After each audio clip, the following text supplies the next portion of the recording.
நேயர்கள் இதை தெரிஞ்சுக்கணும், இதை தெரிஞ்சுக்கிட்டா நல்லா இருக்கும் அப்படின்ற மாதிரியான உங்க வாழ்க்கை பயணத்துல நீங்க சந்திச்ச அனுபவங்கள் ஏதாவது?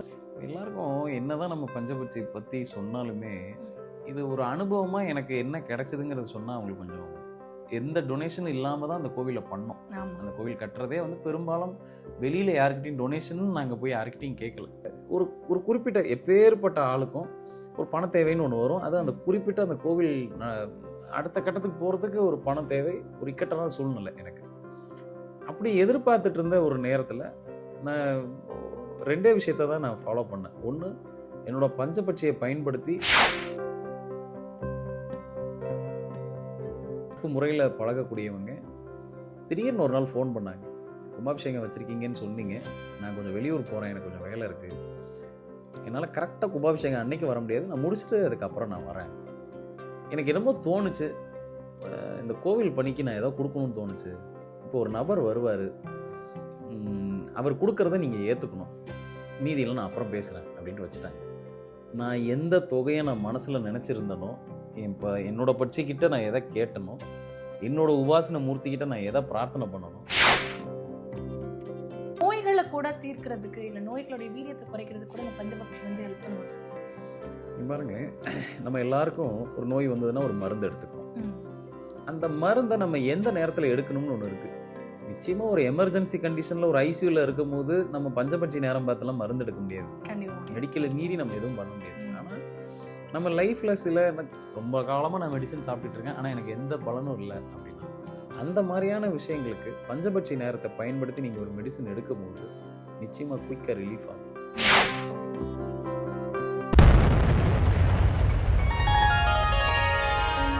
ஸ்ரீ மகாஸ் இன்ஃபினிட்டி நேயர்களுக்கு நர்மதாவின் அன்பான வணக்கம். நம்மளுடைய சேனலில் தொடர்ந்து பல்வேறு விதமான ஆன்மீக தகவல்கள் பார்த்துட்டு இருக்கோம். அந்த வகையில் இன்னைக்கு நம்ம பார்க்க போகிற இந்த ஒரு பதிவில் பஞ்சபக்ஷி பக்தியை அடுத்த வகுப்பு எங்கே நடக்க போகுது அப்படின்றத பற்றின விரிவான விளக்கத்தை தான் பார்க்க போகிறோம். அதை பற்றின விஷயங்களை நம்ம கூட பகிர்ந்துக்கிறதுக்காக நம்ம கூட இன்னைக்கு பிரசன்ன ஜோதிடர் ஆஸ்ட்ரோ நியூமராலஜிஸ்ட் டாக்டர் மகாஸ் ராஜா அவர்கள் அணிஞ்சிருக்கிறாங்க. வணக்கம் சார். வணக்கம்மா. சார், பெங்களூர் கிளாஸ்க்கு பிறகு வந்து நிறைய பேர் நம்மளுடைய சேனல்லையும் சரி சார், இப்போ வந்து நேயர்கள் கேட்ட கேள்விகள்னு நிறைய விஷயங்களை நான் உங்ககிட்ட கேட்டேன் சார். அதில் வந்து நேயர்கள் இதை தெரிஞ்சுக்கணும், இதை தெரிஞ்சுக்கிட்டா நல்லா இருக்கும் அப்படின்ற மாதிரியான உங்கள் வாழ்க்கை பயணத்தில் நீங்கள் சந்திச்ச அனுபவங்கள் ஏதாவது ஒரு விஷயங்களை எங்களுக்கு கூட பகிர்ந்துக்க முடியுமா சார்? எல்லாருக்கும் என்னதான் நம்ம பஞ்சபட்சி பற்றி சொன்னாலுமே இது ஒரு அனுபவமாக எனக்கு என்ன கிடைச்சதுங்கிறத சொன்னால் அவங்களுக்கு கொஞ்சம் ஹெல்ப்ஃபுல்லாக இருக்கும். இது எப்படின்னு புரிஞ்சுக்கிறது இல்லை. எனக்கு அப்படி லைஃப்பில் நடந்த ஒரு அனுபவம் என்ன அப்படின்னா, ஒரு காலகட்டத்தில், அதாவது இப்போ நம்ம வந்து மகா சிவலிங்கேஸ்வரம் கோவில் கட்டியிருக்கோம் திண்டிவனத்தில். அந்த கோவில் கட்டினதே ஒரு வரலாறு தான். அந்த வரலாறில் கோவில் பணிகள் நடந்துட்டு இருக்கும்போது எனக்கு ஒரு குறிப்பிட்ட காலகட்டத்தில் ஒரு பெரும் பணம் தேவை இருந்தது. அந்த பணம் திரட்டுறது, அதாவது எந்த டொனேஷனும் இல்லாமல் தான் அந்த கோவிலை பண்ணோம். அந்த கோவில் கட்டுறதே வந்து பெரும்பாலும் வெளியில் யாருக்கிட்டையும் டொனேஷன் நாங்கள் போய் யாருக்கிட்டையும் கேட்கல. அந்த கோவிலுக்காக யாருக்கு வந்து மனசு வந்து அவங்க கொடுக்கணும்னு நினச்சாங்களோ அவங்கள டைரெக்டாக தெய்வத்துக்கு செய்கிற மாதிரி பண்ணிட்டோமே தவிர, நாங்கள் யாருக்கிட்டையும் போய் டொனேஷன் வேணும்னு ஒருத்தர்கிட்ட கூட கேட்கல. அப்படி செய்யப்பட்டதுனால ஒரு குறிப்பிட்ட எப்பேற்பட்ட ஆளுக்கும் ஒரு பண தேவைன்னு ஒன்று வரும். அது அந்த குறிப்பிட்ட அந்த கோவில் அடுத்த கட்டத்துக்கு போகிறதுக்கு ஒரு பணம் தேவை, ஒரு இக்கட்டான சூழ்நிலை எனக்கு. அப்படி எதிர்பார்த்துட்டு இருந்த ஒரு நேரத்தில் நான் ரெண்டே விஷயத்தை தான் நான் ஃபாலோ பண்ணேன். ஒன்று, என்னோடய பஞ்சபட்சியை பயன்படுத்தி எனக்கு இப்படி ஒரு தேவை இருக்குது, நல்ல காரியத்துக்காக நான் கேட்குறேன், அது ஒரு கோவில் விஷயத்துக்காக எனக்கு ஒரு குறிப்பிட்ட பணம் வேணும் நான் மனசில் ஒரு பணத்தை நினச்சிட்டு என்னோடய பட்சிக்கிட்ட நான் அதை பிரார்த்தனையாக பண்ணுறேன். அந்த பிரார்த்தனை எங்கே கூட்டிகிட்டு அடுத்து என்னோடய உபாசனை தெய்வம், இவங்க 2 பேர்ட்டையும் ஒரு பிரார்த்தனையாக நான் அதை பண்ணுறேன்.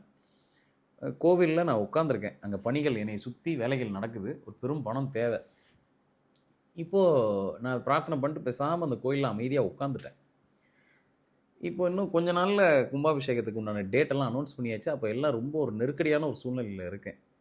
திடீர்னு ஒரு ஃபோன் கால் வருது. அவங்க வந்து ஒரு ஒரு நல்ல ஒரு உயர் பதவியில், ஒரு சொசைட்டல் ஸ்டேட்டஸில் நல்ல ஒரு இருக்கக்கூடிய ஒரு நபர். நமக்கு ரொம்ப ஒரு நட்பு முறையில் பழகக்கூடியவங்க. திடீர்னு ஒரு நாள் ஃபோன் பண்ணாங்க. கும்பாபிஷேகம் வச்சுருக்கீங்கன்னு சொன்னீங்க, நான் கொஞ்சம் வெளியூர் போகிறேன், எனக்கு கொஞ்சம் வேலை இருக்குது, என்னால் கரெக்டாக கும்பாபிஷேகம் அன்னைக்கு வர முடியாது, நான் முடிச்சுட்டு அதுக்கப்புறம் நான் வரேன். எனக்கு என்னமோ தோணுச்சு, இந்த கோவில் பணிக்கு நான் ஏதோ கொடுக்கணும்னு தோணுச்சு. இப்போ ஒரு நபர் வருவார், அவர் கொடுக்குறத நீங்கள் ஏற்றுக்கணும், மீதியெல்லாம் நான் அப்புறம் பேசுகிறேன் அப்படின்ட்டு வச்சுட்டாங்க. கொஞ்ச நேரத்தில் ஒரு கார் வந்தது. நான் எங்கேயும் எதுவும் அசையவே இல்லை, நான் இருக்கிற இடத்துலையே அப்படியே உட்காந்துருக்கேன். கொஞ்ச நேரத்தில் ஒரு கார் வந்தது. அந்த காரில் வந்த நபர், நான் எந்த தொகையை நான் மனசில் நினச்சிருந்தனோ, இப்போ என்னோட பட்சிக்கிட்ட நான் எதை கேட்டனோ, என்னோட உபாசன மூர்த்திக்கிட்ட நான் எதை பிரார்த்தனை பண்ணனோ, அந்த பணத்தை கையில் ஒரு சூட்கேஸில் எடுத்துகிட்டு வர்றாரு. இங்கே என்னோட பேரை சொல்லி கேட்குறாரு, நீங்கள் தானா அப்படின்னு. ஆமாம், இந்த மாதிரி ஸோ அனுப்புனாங்க, உங்ககிட்ட இந்த பணத்தை கொடுக்க சொன்னாங்க. ஓப்பன் பண்ணி பார்த்தா நான் எந்த பணத்தை நான் பிரார்த்தனை பண்ணனோ அந்த பணம் என் முன்னாடி. இந்த கதையை எதுக்கு சொல்கிறேன் அப்படின்னா, தெய்வம் நம்ம கூட தான் இருக்கார், நம்ம கூடவே பிரயாணம் பண்ணுறாரு. அப்போது நமக்கு கொடுத்த கலையை நம்ம சரியாக பயன்படுத்தி தான் இந்த விஷயத்தை அடைய முடியும். சரி, அப்போ எல்லோரும் உழைக்காமலே இந்த மாதிரி பணம் கொண்டு வரலாமான்னா, நான் என்னோடய சொந்த தேவைக்கு நான் கேட்கல. நமக்கு சொந்த தேவைக்கு ஒரு கலையை கொடுத்துருக்காரு, அந்த கலை மூலமாக நமக்கு ஒரு பணம் வருது, அந்த சொந்த தேவை அதிலே பூர்த்தி ஆகிடுது. இது ஒரு தெய்வ காரியம், அதுவும் ஒரு பெரிய தொகை, ஒரு இக்கட்டான சூழ்நிலை. ஏன்னா அடுத்து இன்னும் ஒரு 1 or 2 டேஸில் கும்பாபிஷேகம் நடக்க போகுது. அப்படி ஒரு சூழ்நிலையில் நம்மக்கிட்ட என்ன தான் ப்ராப்பர்ட்டி இருந்தாலும் ஒரு ப்ராப்பர்ட்டியை விற்கணும், காசாக்கணும்னா அதெல்லாம் அப்படி குயிக்காக நடக்கக்கூடிய விஷயம் கிடையாது சார். அப்போது ஒரு பட்சி அந்த இக்கட்டான சூழ்நிலையில் அப்படி ஒரு தேவையை கொண்டு வந்து கொடுத்துட்டு போச்சு. அது ஒரு பெரிய தொகை, கண்டிப்பாக பெரிய விஷயம் சார். அது என் லைஃப்பில் உண்மையிலே அது மறக்கக்கூடிய விஷயம் கிடையாது. இன்ன வரைக்கும் இந்த கலையெல்லாம் நமக்கு கொடுத்த குருமார்களை தான் நான் தினம் தினம் நினச்சி பார்க்குறேன். இப்படி ஒரு மாபெரும் கலையை நம்ம அதை முழுமையாக கற்றுக்கிட்டு, இது ஒரு நியாயமான கோரிக்கையாக இருந்தால் நிச்சயமாக நம்ம பட்சி அதை நிறைவேற்றி கொடுக்குங்கிறது தான் இந்த கதையோட இது. கண்டிப்பாக. ஸோ ஒரு பஞ்சபட்சின்னா இப்படி தான். இது என்ன கேட்டாலும் நமக்கு கொடுப்பாங்க. ஆனால் நம்ம அதை எப்படி பயன்படுத்துகிறோம், அந்த பட்சியை எப்படி நல்ல முறையில் நம்ம வழிநடத்தி கொண்டுட்டு போகிறோங்கிறது ரொம்ப ரொம்ப முக்கியம். இது என் லைஃப்பில் உண்மையிலே சில ஈவெண்ட்டெல்லாம் நம்ம லைஃப்பை பிரட்டி போட்டிருக்கோன்னு இல்லை, நம்ம கற்றுக்கிட்ட கலை நம்மளை எந்த அளவுக்கு கூட்டிகிட்டு போயிருக்கு அப்படின்னு. அதுக்கு இந்த கலை ரொம்ப இந்த ஸ்டோரி ஒரு முக்கியமான சாட்சி. திடீர் லாட்ரி அடிக்குது, நான் அப்ராடுக்கு டூருக்கு போனேன், லாட்ரியில் இவ்வளோ கோடி விழுந்துன்னு சொல்லுவாங்கள்ல, பஞ்சபக்ஷி உங்கள் கையில் இருந்ததுன்னா அதெல்லாம் வாய்ப்பு உண்டு, கண்டிப்பாக சாத்தியமாக இருக்கும் அப்படின்றது நீங்கள் சொல்லும்போது தெரியுது சார். சரி, இன்னும் ஒரே ஒரு விஷயம் மட்டும் பஞ்சபக்ஷி பற்றி கேட்குறேன் சார். இந்த நோய்களை கூட தீர்க்கிறதுக்கு இல்லை நோய்களுடைய வீரியத்தை குறைக்கிறதுக்கு கூட இந்த பஞ்சபக்ஷி ஹெல்ப் பண்ணுமா சார்? பாருங்க, நம்ம எல்லாருக்கும் ஒரு நோய் வந்ததுன்னா ஒரு மருந்து எடுத்துக்கிறோம். அந்த மருந்தை நம்ம எந்த நேரத்தில் எடுக்கணும்னு ஒன்று இருக்குது.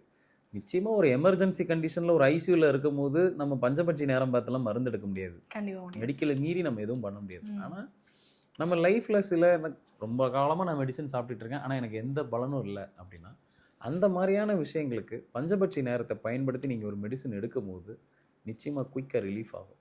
ஒரு நண்பருக்கு ஒரு ஸ்கின் ப்ராப்ளம் ஏற்படுது. அந்த ஸ்கின் ப்ராப்ளத்துக்காக அவர் செஞ்ச செலவு லட்சக்கணக்கில் செலவு பண்ணார். அப்புறம் கடைசியில் நம்மளோட கிளாஸுக்கு பஞ்சபட்சி கற்றுக்கிட்டதுக்கப்புறம் நான் அவருக்கு எல்லாமே தெளிவாக அவருக்கு சொல்லிட்டேன். ஒரு நோயை குணப்படுத்தணும்னா எப்படி பயன்படுத்தணும் பஞ்சபட்சி அப்படின்னு. ஒரு குறிப்பிட்ட ஹோரையில், அவருக்கு ஏற்ற அந்த குறிப்பிட்ட ஹோரையில் அவரோட பட்சியை, அதிர்ஷ்ட பட்சியை கரெக்டாக பயன்படுத்தி அந்த மருந்து போட்டிருக்காரு அந்த ஸ்கின்னுக்கு. அவரோட ஸ்கின்னுக்கு 24 நிமிஷத்தில் அந்த ஸ்கின் நார்மல் கண்டிஷனை நோக்கி வர ஆரம்பிச்சிருக்கு. இல்லை அந்த ஸ்கின் ப்ராப்ளம் க்யூர் ஆக ஆரம்பிச்சிருக்கு. நான் சொல்கிறதுல ஏதோ ஒரு கதை மாதிரி தெரியும். இதுக்கெல்லாம் அவர் லிட்ரலாக அதை அனுபவிச்சவர். அப்படின்னா என்னென்னா, அந்த ஸ்கின் அந்த 24 நிமிஷத்தில் ரெக்கவரி ஃபேஸை ஆரம்பிச்சிருச்சு. அதுலேருந்து அந்த சரியாகிற அந்த தன்மையை தொடங்கிருச்சு. கிட்டத்தட்ட வருஷக்கணக்கில் அந்த ப்ராப்ளம் அவரோட இருந்தது. வெறும் ஒரு 24 நிமிஷத்தில் அந்த மருந்தை கரெக்டாக அந்த பஞ்சபட்சி நேரத்தில் போட்டதுக்கப்புறம் பர்ஃபெக்டாக வேலை செஞ்சு இன்றைக்கி அந்த ப்ராப்ளம்லேருந்து வெளியில் வந்துட்டார். ஸோ அப்போது ஒரு நோய்க்கு மருந்து தீர்வுங்கிறது மெடிக்கல் தான், அதில் மாற்றுக்கிறதே இல்லை, மெடிசன் தான். எந்த நேரத்தில் அதை பயன்படுத்தணும்னு ஒன்று இருக்குது. அதுக்கு பஞ்சபட்சி நேரம் பக்காவாக வேலை செய்யும்.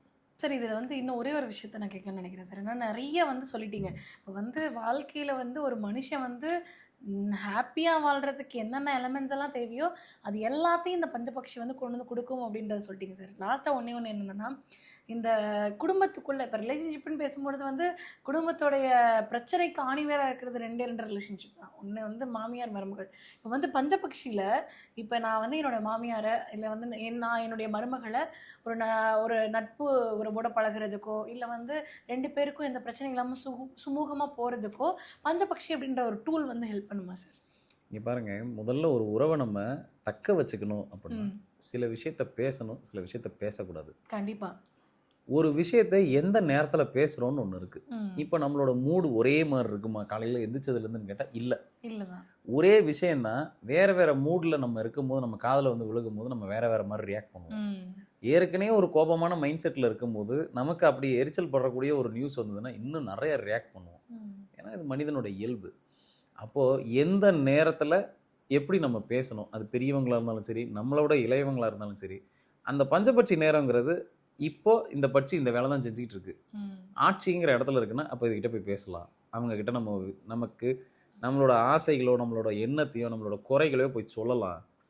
இப்போ அந்த பட்சி வந்து ஒரு துயிலில் இருக்குது, ஒரு சாவில் இருக்குது. இந்த நேரத்தில் போய் அங்கே போய் நம்ம எதுவும் வம்பில் பண்ணக்கூடாது, பேசக்கூடாது. அது ஒரு வம்பில் போய் நின்றோம். ம். அப்போ உறவுக்குள்ளே அந்த உறவை தக்க வைக்கணும்னு நம்ம நினச்சிக்கிட்டோம், இல்லை முடிவு பண்ணிட்டோம் அப்படின்னா பஞ்சபட்சி நேரத்தை யூஸ் பண்ணி பாருங்கள். நீங்கள் கொடுக்குற விஷயமோ, நீங்கள் டெலிவர் பண்ணுற விஷயம் பர்ஃபெக்டாக போய் எதிராளுக்கு போய் சேரும். நம்ம எங்கே குறைப்பட்டுக்கிறோம்? நான் சொல்கிறது எங்கள் மாமியாருக்கு புரியல, நான் என்ன சொல்ல வந்தனே அவங்களுக்கு முதல்ல காதில் விழல, யாருமே என் பேச்சை கேட்கறது யாருமே கேட்கறது இல்லை. நீங்கள் சரியான நேரத்தில் போய் சொல்லுங்கள், அப்போ அவங்க கேட்பாங்க. அப்போ நேரம் பார்த்து தான் இதெல்லாம் செய்யணுமா அப்படின்னா இதெல்லாம் அந்த காலத்தில் செஞ்சுருக்காங்க, நம்ம விட்டுட்டோம். அதனால தான் அந்த காலத்தில் நல்லா வாழ்ந்துருக்காங்க, உறவுகளுக்குள்ளே நல்லா வாழ்ந்துருக்காங்க. அவங்கள்ட்ட பணம் இல்லைனாலும் உறவுகளை வச்சு பணக்காரனாக வந்திருக்காங்க. இன்றைக்கி நம்மக்கிட்ட பணம் இருக்குது, உறவுகள் இல்லை. கண்டிப்பா சார். அப்போ அவங்க தான் பணக்காரங்க. கண்டிப்பா, கண்டிப்பா சார். சரி, இந்த ஒரு பதிவுக்கு பிறகு வந்து நிறைய பேருடைய மனசுல வந்து பஞ்சபக்ஷி கத்துக்கணும் அப்படின்ற ஆசை கண்டிப்பா வந்திருக்கும் சார். ஏன்னா கத்துக்கிட்ட எனக்கே மறுபடியும் நிறைய விஷயங்கள் அதுல இருக்கக்கூடிய இன்னும் டீப்பான நுணுக்கங்களை கத்துக்கணுன்ற ஆசை வரும்போது கண்டிப்பா வாழ்க்கையில வந்து சின்ன சின்ன காரியங்கள் தொடங்கி வாழ்க்கையினுடைய மிகப்பெரிய விஷயங்களையும் பஞ்சபக்ஷி வந்து அச்சீவ் பண்ணி கொடுக்கும் அப்படின்றப்போ கண்டிப்பா நிறைய பேர் இது வந்து கத்துக்கணும்னு நினைப்பாங்கன்னு நினைக்கிறேன். ஏன்னா இந்த கிளாஸ் இந்த வருஷத்துடைய கிளாஸ், ஒரு வருஷத்துக்கு நம்ம ஒரு கிளாஸ் தான் கொடுக்குறோம் அப்படின்றப்போ இந்த வருஷத்துக்கான கிளாஸ் கண்டிப்பாக வந்து பஞ்சபக்ஷி நீங்களும் கற்றுக்கிட்டு உங்களோட லைஃப்பில் நிறைய மாற்றங்களை கொண்டு வரணும். நல்ல மாற்றங்களாக வாழ்க்கையில் வெற்றி பயணமாக நம்ம வந்து பயணிக்கணும்னு நினைக்கிறவங்க எல்லாருமே இந்த கிளாஸில் ஜாயின் பண்ணுங்கள். கிளாஸில் ஜாயின் பண்ணிக்கணும்னு விருப்பம் இருக்கக்கூடியவங்க நாங்கள் வந்து ஸ்க்ரீனில் நம்பர் போடுறோம், அந்த நம்பருக்கு கால் பண்ணி உங்களுடைய கிளாஸஸை முன்பதிவு பண்ணிக்கோங்க. கண்டிப்பாக சார் அடுத்த பஞ்சபட்சி கிளாஸ்க்கு வந்து நான் ரொம்ப ஆர்வமாக இருக்கேன். இன்னும் என்னென்ன புது விஷயங்களெல்லாம் கற்றுக் கொடுக்க போகிறீங்கன்னு சொல்லிட்டு தொடர்ந்து நிறைய விஷயங்கள் பேசலாம் சார். ரொம்ப நன்றி சார். நன்றி.